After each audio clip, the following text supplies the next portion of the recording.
기준에 하나도 해당이 안 되는데 왜 기회도 안 주느냐. 분명한 선이 있죠. 국민들이 원하는 선이 있고요. 엄청난 내부 혼란이 지금 시작되고 있는데 국민의힘 백싸움에서 이 두 사람이 밀린 거다. 이제 시작이죠. 매도 먼저 맞는 게 낫다고요. 이제부터 국민의힘에서 어떤 일들이 펼쳐질지 지켜보는 것도 이번 총선의 재미있는 관전 포인트가 될 것 같습니다. 이번에 현역 학살이 이제 우수수 이루어지고 있는데 대구 달서갑의 홍석준 의원, 서울 강남병의 유경준 의원, 울산 남구갑의 이채익 의원 지금 반발이 상당합니다. 먼저 홍석준 의원의 반발부터 한번 들어볼까요? 공한 심정으로 오늘 이 자리에 섰습니다. 공정한 시스템 공천 대원칙이 저는 깨졌다고 생각합니다. 숨은 뜻은 제가 알 수가 없고 고동진 전 사장이란 분이 그거 면접을 들어갔다 해서 그때 이건 뭐가 잘못되는구나. 자, 구경 기자. 네. 지금 홍석준 기자 같은 경우에는 그 얘기를 하더라고요. 네. 시스템 공천이라고 너네가 얘기하지 않았냐. 네. 그러면 이러이러한 기준이 있지 않느냐. 그런데 나는 그 기준에 하나도 해당이 안 되는데 왜 기회도 안 주느냐. 그 얘기를 하지 않습니까? 네, 그렇게 주장하고 있습니다. 네. 그러니까 이게 보면 아까 영상 보셨지만은 그 유경준 의원이 마지막에 뭐라고 했습니까? 이거 뭐가 잘못되어 가고 있구나라고 느꼈는데 그 계기를 뭐라고 얘기했습니까? 고동진 전 삼성전자 서장이 면접장에 들어가는 거 그렇게 느꼈다는 거예요. 그게 무슨 얘기냐? 백싸움에서 밀렸다는 거를 직감한 거죠. 예. 그러니까 무슨 얘기냐면은 지금 유경준 의원 같은 경우에도 강남병입니다. 근데 이분이 정치적 토대가 누굽니까? 지금 친유승민계로 알려져 있어요.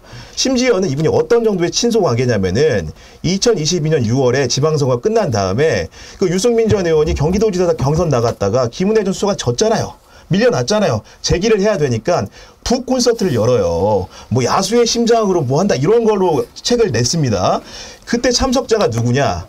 이준석 대표하고 유경준 의원이에요. 예. 그러니까 유경준의 백은 누굽니까? 유승민이에요.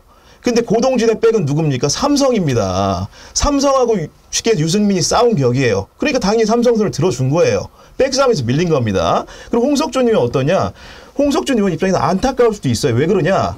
이분이 대구 지역에서 윤석열 대통령이 처음 이제 정치를 하겠다고 했을 때 처음 지지하고 나선 사람이에요. 그리고 대선 선대본부를 했을 때 대구 지역 선대본부를 이끌었던 사람이기도 합니다. 친윤계라고 할 수 있죠. 분명히 충성심도 셀 겁니다. 그런데 경쟁자가 누구였어요? 유영하 변호사입니다. 유영하 누굽니까? 박근혜 전 대통령이 최측근이죠. 원픽이에요. 어둠을 넘어서 미래로 가자고 출판기념회를 했는데 그 자리에 초대받은 유일한 사람이 정치인입니다. 서청원도 못 왔어요. 그리고 조원진도 못 왔습니다. 박근혜 백이에요. 자기는 윤석열 대통령과 친하니까 경선 기회는 줄 줄 알았겠죠. 그런데 박근혜 백이 더 센 겁니다. 간단히 요약을 하면 국민의힘 백싸움에서 이 두 사람이 밀린 거다. 이렇게 해석할 수 있습니다. 네. 정리하자면 국민의힘 공천은 백싸움 전쟁이다. 이렇게 봐야 되겠네요. 적어도 이 두 사례에는 그렇게 적용할 여지가 있다. 이렇게 좀 판단이 됩니다. 그런데 부승찬 대변인, 저는 이번에 그 정영환인가요? 국민의힘 공천관리위원장이 뭐 정무적 판단 그런 얘기를 정무적 했는데 판단이 좀 들어가 있다 이렇게. 무슨 정무적 판단을 했다는 거예요? 박근혜를 신경을 써야 된다 이런 얘기인 거예요? 이제 TK나 PK에서 어느 정도 이제 박근혜 대통령의 정치력은 무시할 수 없기 때문에 특히 TK 같은 경우는 그렇기 때문에 정무적 판단이 들어간다라는 표현을 쓰면서까지 이제 공천을 주는 건데요. 여기 잘 보시면 아시겠지만 이 한동훈표 시스템 공천이라는 게 뭡니까? 10%는 무조건 컷오프. 그 다음에 이제 30% 이하인가요? 는 감점을 하는 걸로 이렇게 시스템 공천의 기본 룰이죠. 기본 룰인데 지금 김건희 특검 이후로 그 시스템 룰이 지켜지지 않고 있거든요. 그래서 이제 그러다 보니까 할 수 있는 변명이라고 그것밖에 없는 거예요. 정무적 판단이 들어가 있다. 라고밖에 공천관리위원장도 그 얘기밖에 할 수 있는 게 없는 거죠. 그게 이제 이채익, 홍석준, 유경준에서 나타나는 거죠. 예. 아니 그러니까 정무적 판단이라고 하면 김준혁 교수님, 우리가 생각하기에 그래? 어떤 정무적 판단이지? 그럼 박근혜 전 대통령 신경을 썼다는 얘기인데 윤석열이 누구지? 박근혜 탄핵 수사한 사람 아닌가? 그러면 뭐지 이게? 둘이 만나서 맨날 콩짝콩짝 하더니 박근혜 당이 돼버린 건가? 이런 생각을 하게 될 텐데 그게 선거 전략에 도움이 된다고 보는 걸까요? 일단 뭐 기본적으로 도움이 된다고 보는 거죠. 네. 근데 이게 유영하 변호사를 변호사입니다. 공천하는 것이 단순하게 박근혜 대통령 세력을 끌어들이는 차원의 문제가 아닙니다. 이거 좀 본질적으로 좀 깊게 봐야 되는데 한국 그 경제와 연결되어 있고 국민의힘의 어떤 그 미래와 연결되어 있는 문제로 좀 봐야 됩니다. 왜 이걸 이렇게 봐야 되냐면 지금 현재 대구가 말이죠. 그 경제가 완전히 폭망 직전입니다. 대구의 건설 경기가 지금 망하기 직전인데 이 부분을 갖다가 지금 다 정부가 지금 거의 이렇게 그 부도를 좀 막고 있는 입장입니다. 만약에 대구의 경제가 붕괴가 되게 될 경우에 이 부분이 반윤 정서로 흐르고 그 정부 정서로 흐르게 될 가능성이 있거든요. 지금까지 윤석열 정부는 TK와 관련해서는 철두철미하게 우리 편이다라고 생각하는데 실제 대구를 가서 보면은요 그 분위기가 그렇지 않습니다. 그러니까 열렬 그 국민의힘 지지자들과 달리 대구 일반 시민들은 야 이거 진짜 이러다가 윤석열 정부 때문에 우리 다 망하겠다. 만약에 대구의 그 건설사가 연쇄 도산이 나게 되면 경북 지역 전체로 퍼져나가게 되고 이 부분들이 전국적으로 확대되어져 나갈 가능성이 있거든요. 그래서 윤석열 정부가 30년 된 아파트 이거 안전진단 없이 그냥 바로 철거하고 새 아파트 짓는다. 이런 여러 가지 내용들이 같이 결합되어 있는 겁니다. 예. 그런 측면에서 대구 지역을 갖다가 안정화시키기 위해서는 박근혜 대통령이라고 하는 카드를 쓸 수밖에 없는 것이고 아까 원픽이라고 말씀하셨는데 유영하 변호사가 유일하게 박근혜 대통령한테 누나 한다는 거 아닙니까? 예. 뭐 그건 잘 모르겠지만. 예. 하여튼 뭐 그런 이야기가 예. 들리죠. 왜냐하면 유영하 변호사가 제 고등학교 선배입니다. 예.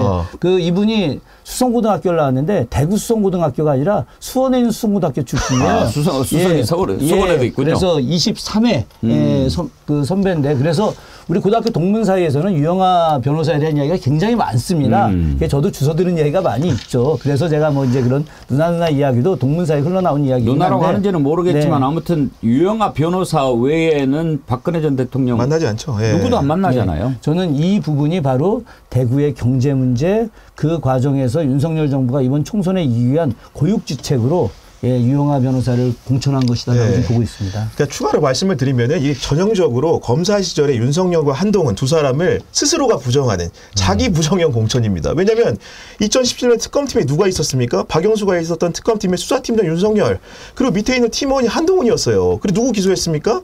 박근혜 최순실 재판에 넘겼거든요. 그런데 지금 한동훈 위원장 어떻게 얘기합니까? 오늘 기자를 만나가지고 유영하 변호사 공천 두고 탄핵의 강을 건넜다고 하니까 탄핵의 강은 굉장히 오래된 이야기라고 합니다. 얼마나 오래됐어요? 2010년 뺄셈하면 6년, 7년입니다. 근데 이미 오래된 얘기를 못을 받고 정치는 다양성을 포용해야 한다 이런 얘기로 넘어가려고 하는데 이거는 사실은 변화하던 국민의힘 모습과는 굉장히 퇴행하는 모습이고 그 강을 돌아간다는 것은 결국은 또 이준석 대표 같은 뭔가 당을 바꾸려고 했던 움직임들을 지우는 작업의 또 일환이다. 이렇게 좀 생각이 됩니다. 탄핵의 강을 걷는 게 아니고 다시 탄핵의 강에 빠지는 거죠. 어떻게 그렇게 합니까? 참 그것도 뭐 명분이 없고 아무튼 이제 시작인 것 같습니다. 지금 울산의 이채희 의원 같은 경우에 탈당을 했지요. 네, 탈당해서 무소속. 일주일 전에 벌써 불만의 목소리를 터뜨린 적이 있습니다. 그때 한번 발언을 들어볼까요? 아, 그건 없어요. 그러면 페이스북에 올린 글을 한번 볼까요? 국민의힘이 저를 버렸다. 이렇게 글을 올렸어요. 그러면서 무소속 출마할 뜻을 밝혔습니다. 잠시 떠나도 승리해서 복귀하겠다. 이제 국민의힘에 다시 돌아오겠다. 근데 이번에 무소속으로 내가 나가서 싸워보겠다라고 했는데 구교영 기자, 무소속 나가서 싸우면 승산이 있을까요? 아마도 지난 총선에서 권성동 의원이라든가 아니면 또 인천에 출마했던 뭐 다른 의원들의 사례를 검토하면서 결국은 무소속으로 당선이 돼도 복당을 할 수 있다는 전제하에서 저렇게 좀 편하게 얘기를 한 것 같은데요. 이 부분에 대해서 아무래도 당이 흔들리고 뭔가 추가적인 탈당 의지를 가지는 분들이 생길까 봐서 오늘 한동훈 위원장과 그 장도영 사무총장이 못을 박았더라고요. 탈당한 사람한테 다시 복귀하는 그런 선처는 재임 중에 없을 것이다라고 못을 박았습니다. 그렇기 때문에 상당히 이 의원 입장에서 보면 곤란한 처지인데요. 이렇게 나갔다는 것은 아무래도 그럼에도 불구하고 지역구에 어떤 후보를 국민공천하더라도 본인이 경쟁력이 있다는 판단에서 그렇게 한 건 맞은 것 같습니다. 이번 총선에 불출마를 선언한 국민의힘 김웅 의원은 이번 국민의힘 공천을 파묘 공천 그렇게 평가를 하더라고요. 이것은 이성과 논리로는 이해할 수 없는 초자연적이고 비과학적인 공천입니다. 굳이 부르자면 오컬트 공천, 파묘 공천입니다. 이것이 시스템 공천이면 파묘는 오컬트 무비가 아니라 구조주의 영화입니다. 이렇게 평가를 했더군요. 그 나라가 이제 호랑이 형상이잖아요. 그 허리를 끊는 철침을 박았다 이런 이제 그건 뭐 사실입니다. 소재가 예. 사실입니까? 예, 사실이죠. 예. 실제로 그 중요한 지역에 이렇게 많이 박았는데 우리나라는 이 그 산맥의 개념이 아니라 백두대간 그리고 장백정간 그리고 13개의 정맥으로 이루어진 것이고 이 한반도 전체를 갖다가 이제 호랑이 형세라고 하지만 인간의 형세로 봅니다. 예, 산경표에 보게 되면 결국은 이제 그 척추가 백두대간이고 머리가 백두산이고 그리고 이 어깨가 장백정간이고 이 양팔이 바로 백령도, 울릉도, 양다리가 대마도, 제주도 그리고 이 갈비뼈가 13개의 정맥 그리고 수많은 핏줄들이 강과 천으로 이루어져 있는 거거든요. 이게 바로 이제 우리나라 사람들이 갖고 있는 한반도 땅에 대한 인식입니다. 중요하죠. 전 세계에서 자기 나라의 국토를 사람으로 생각한 나라는 우리나라밖에 없습니다. 이래서 우리나라 민족이 위대한 민족인 거예요. 그래서 그 사람들이 이 혀를 끊는다는 것이 바로 핏줄의 중요한 부분들을 끊어내는 것들이거든요. 이런 것들이 실제로 조선총독부가 했었고요. 이런 부분들을 갖다가 아마도 이렇게 지켜내고 그걸 빼내서 우리 민족의 정기를 복원하자라고 하는 분들의 이야기 같은데 저는 거꾸로 이 시점에서 우리가 왜 역사전쟁이 중요한 것이냐 뭐 이따가도 이 주제 보니까 뭐 이토 히로부미 이야기 나오긴 합니다만은 바로 지금 한일 간의 문제를 갖다가 청산하지 않으면은 민족의 미래로 나아갈 길이 없습니다. 현재 지금 국민의 힘이 왜 문제가 되는 것이냐. 바로 일제강점기 친일 세력들이 그대로 이어지고 있거든요. 그래서 이들이 바로 거꾸로 현재 이 대한민국을 일본에 바치려고 하는 의도가 너무 강한 거예요. 그래서 저는 우리 국민들 전체가 지금 파묘 같은 영화를 보고 그래서 민족 문제에 대한 고민들을 통해서 좀 더 국민의힘과 싸워 나가는 것이 바로 민족을 지키는 길이라고 생각을 합니다. 예. 사실 역사 퇴행, 역사 역행도 이 정부의 가장 큰 문제 가운데 하나인데 아까 부승찬 대변인께서 이제 전문 얘기를 해 주셨는데요. 그런 글을 주셨어요. 부승찬 대변인님 정말 변함없이님 우리에게는 외교 안보 국방 전문가가 필요합니다. 부승찬 대변인님 화팅 이런 글을 보내주셨는데 외교 안보야말로 어떻게 보면 역사가 그 기본 아닙니까? 그렇죠. 예, 그게 기본인 거죠. 근데 이제 거기에 이제 민족의 정기가 들어가 있는 건데요. 민족의 정기가 들어가 있다라는 거는 우리가 이제 일본과의 관계 회복, 뭐 김대중 오부치 이제 공동선언도 있었습니다만은 결국은 일본인들 그리고 일본 정치적으로 이제 타협할 수 있는 건 어느 정도냐. 에 대한 이제 분명한 선이 있죠. 국민들이 원하는 선이 있고요. 그런 것들이 이제 윤석열 정부 들어와서 역대 정부도 하지 못했던 걸 윤석열 정부 들어와서 다 깨고 있는 거거든요. 깨고 있는 거고 우리 영토 같은 경우 이제 독도 문제라든지 한미일 군사훈련이 이제 동해에서 실시되는 거라든지 그도 이어도 남방에서 실시되는 거라든지 이런 것들이 이제 일본이 점차 들어오고 있고 그 다음에 이제 집단적 자위권 그러니까 우리의 영토의 반인 북한을 공격할 때는 한국의 승인을 받지 않고 가는 문제를 이제 오케이 해준 거라든지 이런 것들이 다 역사와 연계된 거거든요. 그래서 일본과의 관계는 특히 역사를 외교 안보적인 관점에서 같이 연계해서 풀어가는 게 맞다. 저는 그런 생각을 하고 있는 거죠. 예. 구교영 기자님, 이제 국민의힘 어떻게 보면 본격적인 공천 전쟁 파동 이제 시작한다고 봐야죠. 어떤 데들이 좀 주목됩니까? 지금 아직도 국민공천을 발표한 지역들이 좀 있거든요. 예. 그것들이 보면은 뭐 대구라든가 아니면 강남이라든가 나머지 울산이라든가 이런 그 영남권이라든가 아니면 텃밭 일색입니다. 그렇기 예. 때문에 결국은 거기에 또 꽂히는 사람이 누구느냐에 따라 가지고 현역 의원들이 반발할 것이고 그런 새들이 결국 이어질 텐데 결국은 현역 의원의 이탈이 중요한 부분은 사실 따로 있습니다. 어떤 부분이냐면 지금 김건희 특검법이 쌍특검법으로 발의가 됐다가 제2호권 행사를 통해 국회로 공이 넘어왔지만 또다시 숫자 의결 정수를 채우지 못해가지고 폐기가 되지 않았습니까? 이런 상황에서 21대 국회 임기 안에 새로운 특별법이 지금 발의가 돼 있거든요. 그러니까 이거는 주가 조작 의혹만 담겨 있는 것이 아니고 김건희 여사의 허위 경력 의혹이라든가 양평 고속도로 특혜 의혹이라든가 뭐 기타 등등 디올백 의혹까지 모두 담비는 종합한 선물 세트가 지금 기다리고 있습니다. 그렇기 때문에 이런 현역 의원의 이탈이라는 것이 결국은 21대 국회 임기를 6월에 마감하게 될 텐데 마감 전에 또다시 상정이 될 것이고 그런 이탈표들이 결국은 이 법안 통과의 견인차 역할을 할 것인지 이런 것들이 또 주목되는 포인트입니다. 네. 아무튼 뭐 그동안에 상당히 좀 즐겼죠. 민주당 시끄러운 것을. 과연 앞으로 어떻게 될 것인지 지켜보겠지만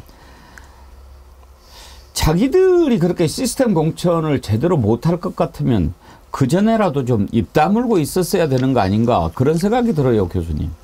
예, 그렇죠. 뭐 그 앞에 일을 전혀 생각을 못하는 거죠. 그리고 과거에 자기들이 했던 발언도 생각하지 못하는 거죠. 뭐 그런 사람들을 갖다가 우리가 원숭이 뇌구조다 보통 많이 그렇게 이야기를 하는데 저는 그 국민의힘 사람들이 한치 앞을 모르고 정치를 하는 사람들이다 그렇게 생각을 합니다. 지금 앞으로 일어날 일들이 얼마나 많이 있겠습니까? 실제로 언론에서 잘 다루지 않지만 국민의힘 앞에서 은평이 아니라 저 성북 쪽이었죠. 그 지역에 국민의힘 당협위원장이 네. 분신을 했던 그런 일이 있지 않습니까? 그것도 네. 한 번이 아니라 두 번에 걸쳐서 분신 시도를 했었는데 이거 엄청난 일입니다. 사람이 너무 억울해서 자신의 목숨을 끊겠다. 아니 지금 그 민주당에서 여러 가지 논란들이 있지만은 그것은 민주당 당원들이 봤을 때는 시스템 공천에 의해서 문제가 된 사람들이 그간에 당에서 온갖 영화를 봤던 사람들이 한 번 더 모든 권력을 얻고자 하는 욕심에 의해서 이루어진 것이라고 해서 오히려 당원들 입장에서는 잘못됐다 이렇게 단호하게 이야기를 하는 거지 그걸 분열의 입장이 아니거든요. 그런데 국민의힘 같은 경우는 지금 엄청난 내부 혼란이 지금 시작되고 있는데 그것과 관련해서 이야기하지 않고 있는 건 이건 잘못이고 앞으로는 저는 엄청난 큰 일들이 일주일 안에 계속해서 벌어질 것이다라고 생각합니다. 예, 한번 앞으로 볼만할 거예요. 네, 정확하게 지역은 노원갑입니다. 그 예. 문제 지역이 예, 분신 시도가 있었던 네네. 그 지역이었죠. 저는 이번에 특히 이제 국민의힘 공천 보면서 어떤 부분을 좀 주목해서 보냐면요. 이 지역구에 대한 국민의힘 정확히는 뭐 한동훈 위원장이 주로 그 일을 많이 하는데 저는 이제 한동훈 위원장 하는 걸 보면서 정치를 조금 알고라도 시작을 했으면 좋았을 텐데 참 너무 쉽게 생각하고 돌아와서 저렇게 실수를 많이 한다. 실수까지는 좋은데 저렇게 하다가 우리 대한민국 정치를 뭐 그냥 밑에 있으면 상관없는데 대표 자리에 있으니까 운전을 어떻게 하느냐에 따라서 방향이 달라지잖아요. 후퇴시키고 있다. 그런 걱정을 많이 합니다. 무슨 말씀을 드리려고 하냐면 지역구에 대한 개념이 없는 거예요. 그러니까 너 여기서 다른 사람을 심어야 되니까 너 쫄로 가. 그러니까 탈당은 하지 마. 다른 데 준다는 거 아니야. 너 여기서 싸워봐. 이렇게 한다는 거예요. 무연고 벼락공천이라고 표현을 하죠. 그러면 그동안 그 지역에서 지역구 주민들을 위해서 노력해왔고 또 약속했던 것들 그런 것들에 대해서는 한 번이라도 생각을 해봤는가. 그런 식이 엄청나게 많아요. 그러다 보니까 수도권에 우선 추천된 후보는 갑작스럽게 공천이 돼서 연고도 없고 지역에 대한 이해가 부족하다. 그런 얘기도 하고 또 다른 후보는 연고가 전혀 없는 지역이라 당에도 안 가겠다고 했지만 당신이 가야 바람이 분다고 해서 왔다. 이렇게 말하는 후보도 있습니다. 갈 수는 있어요. 갈 수는 있는데 제가 생각하는 거는 뭐냐면 그럼에도 불구하고 여당이다. 그리고 이제 당근을 줄 수 있다. 라는 점에서 이제 한동훈은 그거는 알고 있는 것 같다. 그래서 이 여당의 공천은 어떤 관점에서 보냐면 애완견 이 반려동물, 애완견 공천이다라는 표현을 쓰고 싶어요. 사료만 주면 꼬리를 흔드는 그런 거고요. 그 다음에 이제 민주당 공천은 이제 굶주린 늑대의 공천이다 이런 표현을 쓰고 싶어요. 뭐냐면 줄 게 없거든요. 사료를 줄 게 없어요. 하지만 사료를 줄 게 없기 때문에 치열하게 싸우지만 결국은 우두머리를 중심으로 해서 뭐 윤석열 심판이라든지 이런 때는 싹 뭉친다는 거죠. 그리고 이제 그러다 보니까 이거를 아주 민주당 공천은 막 뭐 내용이고 뭐 파동이고 뭐 사천이고 이런 논란이 있지만 그건 헌정사에 야당에서 늘 있어 왔던 겁니다.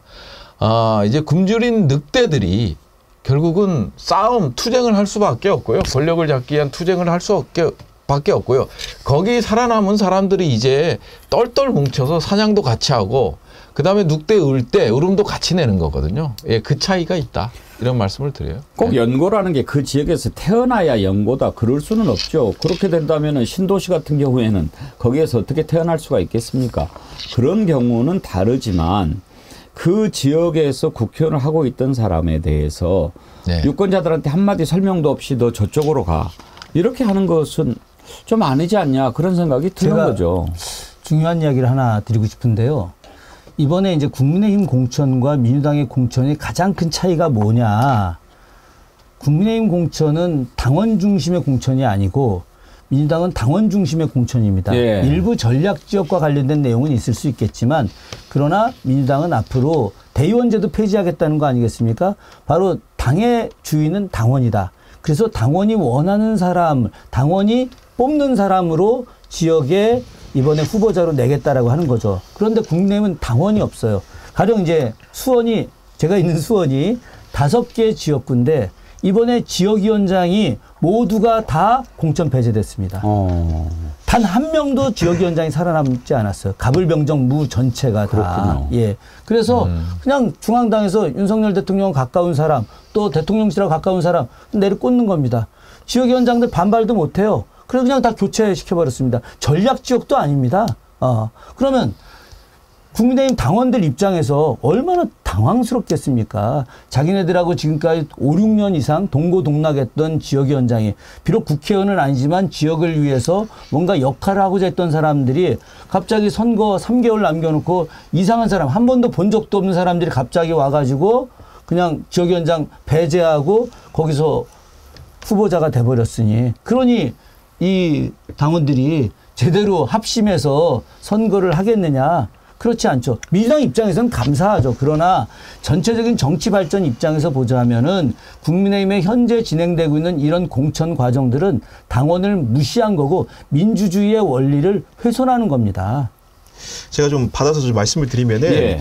그 어제 이제 발표가 됐던 반면식 발표됐던 민주당의 슈퍼 웬스데이 그 경선 결과 같은 경우에는 지난 대선 이후에 민주당의 당원 지형이 굉장히 크게 바뀐 걸 의미합니다. 어떤 의미냐면은 문재인 대표 시절만 해도 당원 수가 한 80만 명 정도였던 것 같아요.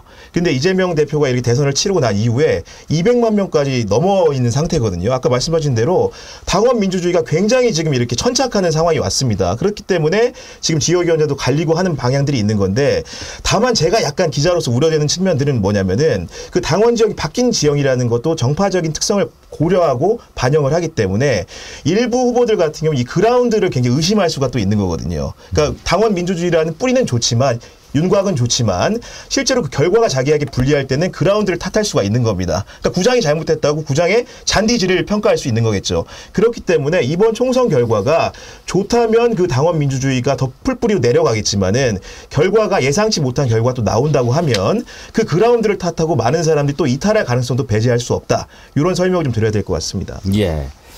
자, 이제 앞으로 펼쳐질 국민의힘 공천 파동, 다음 주에는 그런 내용이 아주 큰 뉴스가 될 것 같습니다.